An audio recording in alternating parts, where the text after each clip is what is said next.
Good evening and welcome to the news. I'm Ankita Mukherjee. Over the next half hour, the day's big stories. Let's get started with the headlines straight away. One more minister, Dara Singh Chauhan, quits the BJP in Uttar Pradesh ahead of the polls in the state. He's the sixth leader to quit the BJP in UP. Meanwhile, Swami Prasad Maurya, minister and key OBC leader, who quit yesterday, tells NDTV his exit has caused major tremors.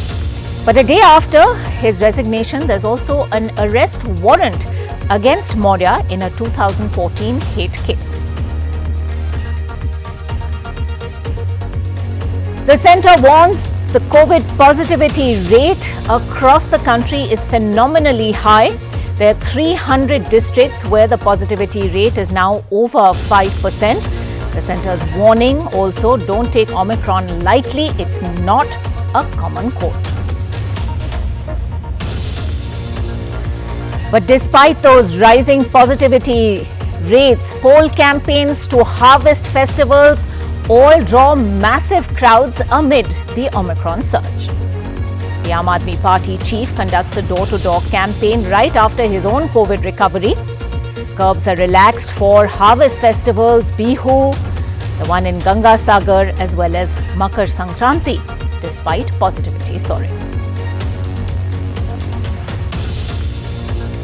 Covaxin maker Bharat Biotech says the booster dose of Covaxin neutralizes both Delta and Omicron. Points to a UK study which has said neutralizing antibodies are found in 90% of Covaxin booster recipients. The army chief describes the Nagaland killings as regrettable, says will emerge victorious if there's a conflict in eastern Ladakh.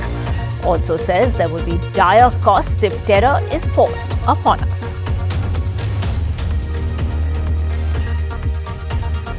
A double whammy on the economy front. Inflation spikes and industrial growth slows. Retail inflation jumps to a 6-month high of 5.59%. November IIP growth slows to a 9-month low of 1.4%.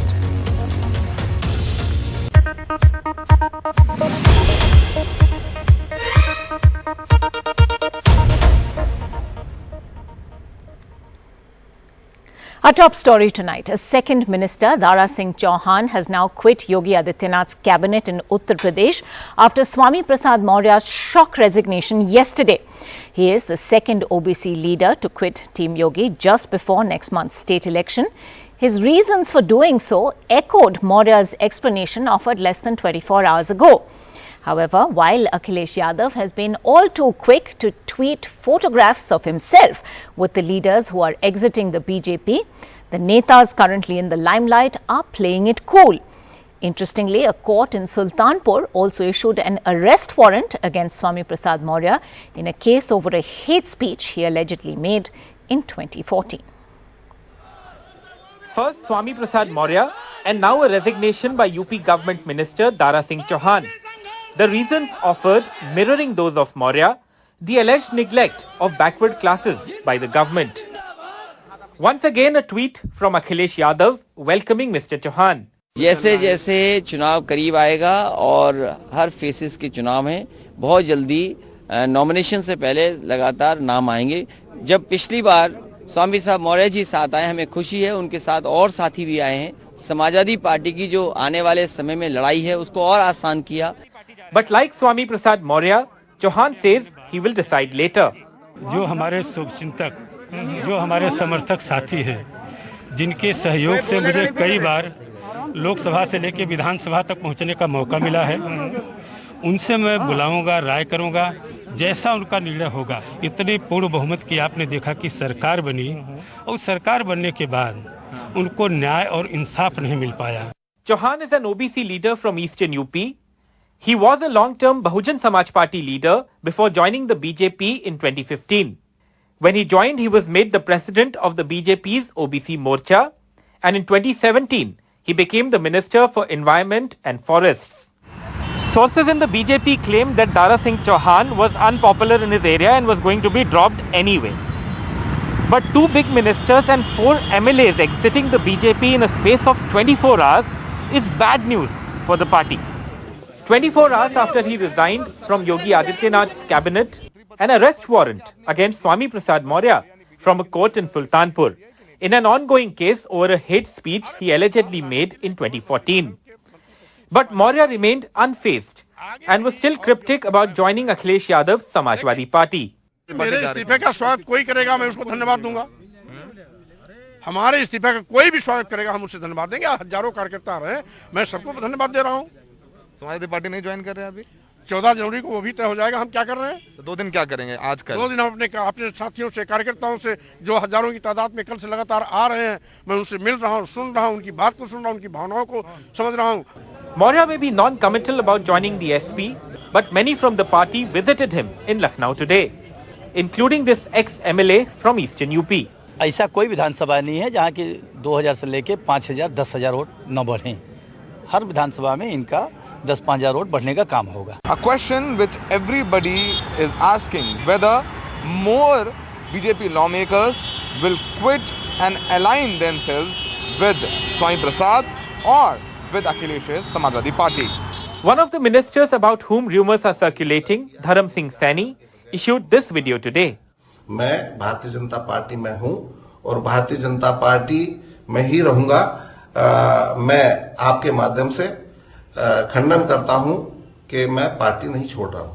The Deputy Chief Minister once again tweeting an appeal for a dialogue, but the BJP's local unit in Kushinagar, from where Maurya is MLA, burst crackers over the exit and called it good riddance. जनता हम लोगों को कोस रही थी कि आपके विधायक आपके मंत्री क्षेत्र में नहीं रहते हैं। हम लोग भी घुटन महसूस कर रहे थे और उसकी क्षतिपूर्ति करने के लिए हम लोग जनता का सहयोग कर रहे थे। उनके जाने से भारतीय जनता पार्टी को कोई असर नहीं पड़ेगा और पडरौना की सीट भारतीय जनता पार्टी बड़े अंतरों से जीतेगी। There is speculation more ministers could quit and join Maurya and Chauhan soon. With Uday Singh, Saurabh Shukla and Vineet Verma, this is Alok Pandey, NDTV. In the midst of this, a face saver for the BJP, Congress MLA Naresh Saini and Samajwadi Party MLA Hariom Yadav joined the BJP. Both are from the OBC community as well. The BJP's decision to induct them appears to be aimed at refuting suggestions that it's confronting challenges in maintaining its strength among the OBCs. Now, the BJP is also, it seems, considering fielding Yogi Adityanath from Ayodhya in the assembly election. This, according to sources. The BJP's core group has already discussed the possibility of this, but Prime Minister Modi is yet to sign off on the proposal. But that could happen at an election committee meeting later this week. An earlier suggestion had been that Yogi contest from Mathura, but now it seems increasingly likely that it could be Ayodhya, where the ongoing construction of the Ram temple has boosted the BJP's profile. And Ayodhya also has the advantage of being situated in the Awadh region, where the Samajwadi Party has been traditionally strong.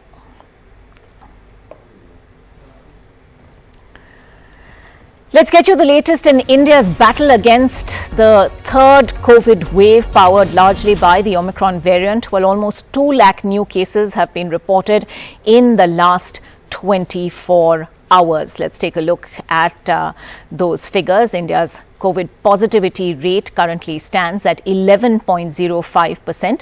The total number of cases at 1,94,000 odd cases. Now, the centre has warned that the rise in positivity rate in the last 12 days has been very sharp and is of extreme concern. Remember, on the 30th of December, case positivity rate had been just 1.1%. Now, deaths have also gone up in the last 2 weeks, 973 deaths, excluding Kerala, where deaths have actually reduced. But elsewhere, deaths have been going up constantly. In 24 states, in fact, they have gone up. Let's take a look at states with the most cases this week. 5 states now have 2/3 of India's COVID cases. These are Maharashtra, West Bengal, Delhi, Tamil Nadu and Karnataka. But states that are also seeing the fastest rise in cases, and that's in terms of a percentage change over the previous week. Poll-bound Uttar Pradesh topping that list with a 1,300% weekly change, followed by Bihar, Puducherry, Tripura and Madhya Pradesh. India is seeing a surge in COVID across the country. Kolkata's positivity rate is a staggering 60%, Mumbai's at 27%, and Delhi and Chennai at 23%. You can see rapidly rising test positivity rates, phenomenally high, 25%, 30%, even 60%. The immediate worry are the election campaign in 5 states. Rallies are banned till Saturday, but there are still small gatherings where masks and social distancing are largely missing. COVID trends in poll-bound states are a major cause of concern. Major cities in all 5 states seeing positivity rate of 5% and more. UP's weekly cases are rising at over 1300%. UP's reproduction number at 3.5, the highest versus India's 1.4. Less than 1% indicates spread of cases. 16 of 22 Punjab districts have positivity rate above 5%. Weekly positivity rate in all of Goa is over 23%.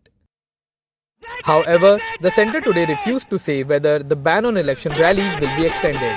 Just that they are sharing data with the Election Commission. जैसी situation evolve होती है वह election commission के साथ साझा भी की जाती है. जब भी वह मांगते हैं उसके बेसिस पर कोई भी डिसीजन होगा लिया जाएगा. Top officials have urged the public to take Omicron seriously and warned that it can badly hit healthcare systems. Omicron is not common cold. इसी ओमिक्रॉन की वजह से कई देशों के हेल्थ सिस्टम कोलैप्स हो गए. इसी की वजह से बहुत हद तक हेल्थ वर्कर्स को घर में छुट्टी लेके बैठना पड़ा और प्रेशर पड़ा. During assembly elections in 5 states last year, stricter curbs to contain the spread of COVID-19 were brought in by the Election Commission of India. And while similar curbs are expected this time as well in the poll-bound states amid a rising third wave of COVID-19 in the country, more important will be to see that whether these curbs are implemented on the ground and respected by the political parties as well. With camera person Ashok Mahalia, Mukshid Ongre for NDTV. But that massive spike in positivity rate doesn't seem to be affecting campaigning in poll-bound states. In Punjab, AAP chief and Delhi Chief Minister Arvind Kejriwal, who has recently recovered from COVID, was seen doing a door-to-door campaign in Mohali. Manpreet Brar of the Congress hitting the campaign trail as well. Both parties have, however, shied away from naming a chief ministerial candidate so far. Masks off, little social distancing. The AAP leadership campaigning door-to-door in Mohali, where the weekly positivity rate is over 22%. For parties with the campaign clock ticking, the priority is clear. Law and order की स्थिति काफी खराब होती जा रही है. चन्नी सरकार उसको हैंडल नहीं कर पा रही है. सीएम चेहरे का ऐलान अगले हफ्ते होगा. The Delhi Chief Minister Arvind Kejriwal, who has just recovered from COVID, was accompanied by Punjab Chief Ministerial candidate hopeful Bhagwant Mann. But he has to wait for next week to know whether he'll be his party's chief ministerial face. Even the ruling Congress is facing a similar issue, with 2 contenders, the chief minister and the party chief, stepping up the pressure.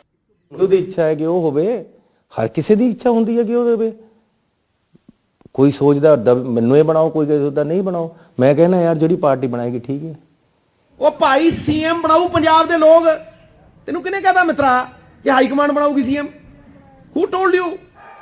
Sources say the first list of tickets will be announced in a couple of days and may help the party in quelling the rebellion in constituencies located in the Malwa region of Punjab, where ticket aspirants are openly fighting against each other.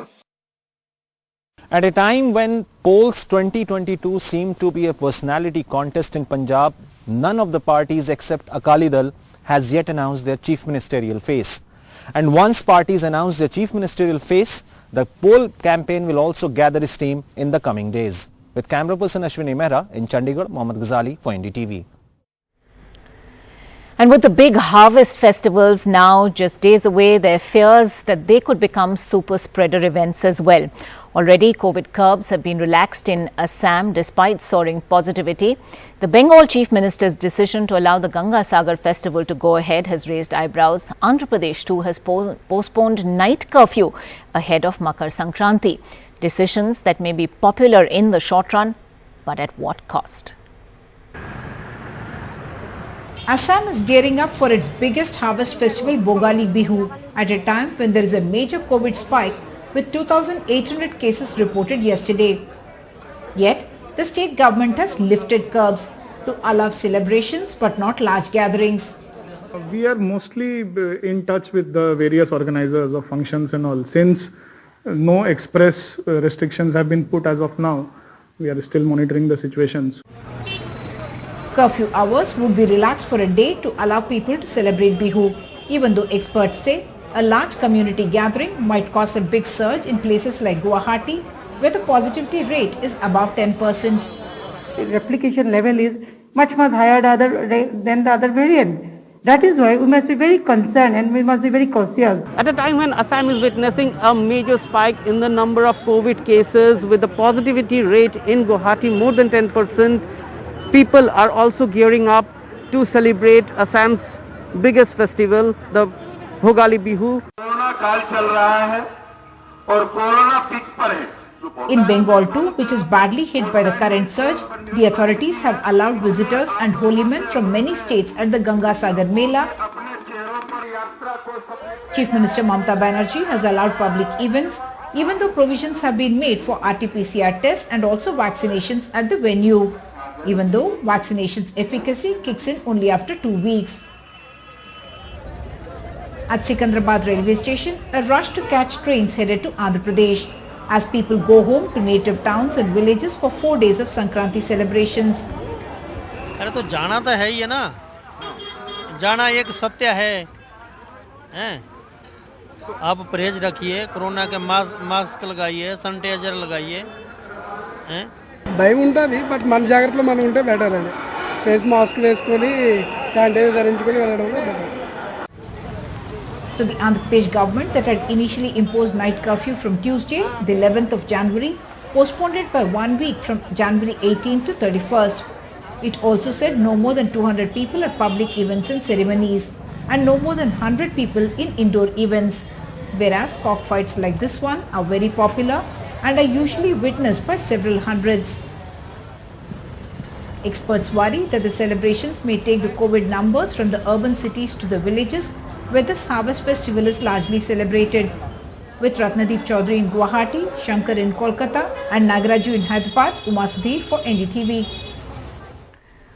Mumbai has reported 16,420 new COVID cases today, and that's a 40% rise over yesterday's number. The positivity rate has shot up from 18.75% to 24.38% in a single day. That sharp rise actually coming after 4 days of decline in daily cases, which had led to the belief that Mumbai might now be flattening its curve. However, with tests going up, the number of cases also rising sharply. But perhaps the only silver lining in all of this, of the 16,420 new cases, 83% patients are asymptomatic, according to Mumbai's civic body, the BMC. The Army Chief today, General M.M. Narawane, made several important points while addressing his annual press conference ahead of Army Day. For the highlights of that, let's go across to Vishnu Shom. Vishnu? Well, lots of important points mentioned by the Army Chief, General Narawane. Firstly, he did say that appropriate action will be taken against soldiers involved in that ambush which went all wrong in Nagaland, in which 14 civilians were killed. But very significantly, he has referred to the situation in eastern Ladakh as well. He said that the Indian Army is prepared, while he is optimistic about the outcome of talks which are presently taking place, the 14th round of military talks between leaders, military leaders, generals of India and China in eastern Ladakh. While he is optimistic of the outcome, India is nonetheless ready for anything which could take place. I think it is quite clear, and I think the MEA also made reference to it when they said that the amassing of large forces by the Chinese in eastern Ladakh is the root cause of this situation which developed. But now that they are there and they have made a lot of infrastructure, it remains to be seen whether they will permanently station themselves there, garrison themselves there, or whether they would be amenable to some kind of de-induction in times to come. War is always, or conflict is always an instrument of last resort, but if resorted to, we will come out victorious. On the western front, along the line of control, after a heightened situation for a long period, The DGMO's understanding in February last year was aimed at achieving a mutually beneficial and sustainable peace. Resultantly, the situation has seen a marked improvement. But notwithstanding that, there is an increase in concentration of terrorists in various launch pads, and there have been repeated attempts at infiltration across the LC. And needless to say, this once again exposes the nefarious designs of our Western neighbor. But we on our part have resolved to show zero tolerance for terror, and we have committed ourselves to extract dire costs should that be forced upon us. Well, very significantly, the Army Chief did take questions on China's illegal construction in Arunachal Pradesh, stories first highlighted by NDTV. Now, I had asked him a specific question about Chinese construction well south of one of the villages which we were first to report about through satellite imagery, and asked whether the Indian Army actually intended to take action if the Chinese continued to stretch that road south. So it's not just the village we are talking about, it's also about new construction and infrastructure in that area. What am I actually talking about? Let me explain before I tell you or show you the Army Chief's answer to this question. Well, what you see over here is the Upper Subansiri district of Arunachal Pradesh, and let's have that up full screen over there. On the top of the screen is the Chinese village. A little bit lower is the Chinese military garrison. All of these have been illegally constructed. They've been there with the Chinese for more than 60 years. And even further south, the extension of a Chinese road. Now, next, if there is a gap of approximately 1 kilometer between the Chinese village, which lies to the north of that image, and the Chinese military garrison. Again, I repeat, this is all within Indian territory. And if you move to the next image, then you will see that the total length of Chinese roads in this particular area in the Arunachal Pradesh, the Subansiri district, about 4 kilometers. But let's zoom in once to give you an idea of what exactly China has been doing. This is that illegal village of 100 homes that they have constructed. Next up, this is the military garrison, which has existed for a while, but which they've upgraded.